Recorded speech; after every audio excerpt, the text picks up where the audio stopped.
ஸ்வீடனில் ஒரு செய்தியா அது என்னப்பா புதுசாக இருக்கே அப்படின்னு பார்த்தா எஸ் ஒரு சர்ச் நடமாடுதுன்னா சாதாரணமாக விஷயம் கிடையாது. 2 கிலோமீட்டர் 3 கிலோமீட்டர் 4 கிலோமீட்டர் தாண்டி நடமாடி இருக்குது அப்படிங்கிறது தான். ஸ்வீடனில் ஒரு சர்ச்சு கீழே ஒரு பெரிய குழி அப்படிங்கிறது உருவாகிட்டே இருக்குது. ஸோ அந்த குழியில் அந்த சர்ச் ஈர்க்கப்பட்டு விடக்கூடாது அப்படிங்கிறதுனால அந்த இடத்துலேருந்து இன்னொரு இடத்துக்கு அந்த சர்ச்சை மாற்றுறதுக்கு ட்ரை பண்ணுறாங்க.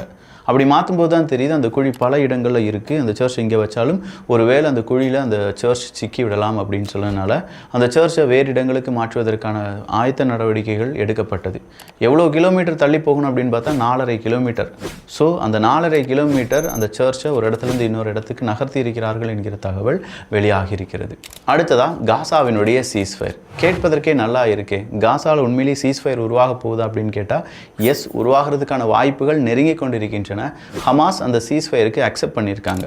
ஸோ இது அமெரிக்கா பேஸ்டு, அமெரிக்காவினுடைய ஸ்பெஷல் என்வாய் மாதிரியான ஒரு டீல் தான். பட் அமெரிக்காவுக்கு ஆதரவாக இல்லாமல் எங்களுக்கு இது சாட்டிஸ்ஃபைடாக இருக்குது அப்படின்னு சொல்லி இதை இப்போ காசா அனுமதித்திருக்கிறது. அதாவது ஹமாஸ் ஓகே சொல்லியிருக்காங்க. ஸோ பேச்சுவார்த்தைக்கு சீக்கிரமாக 2 நாடுகளும் 2 அமைப்புகளும் ஒன்றிணைந்து உட்கார்ந்து அதன் பிறகு முடிவுகள் எடுக்கப்படும் என்கிற தகவலும் வெளியிடப்பட்டிருக்கிறது.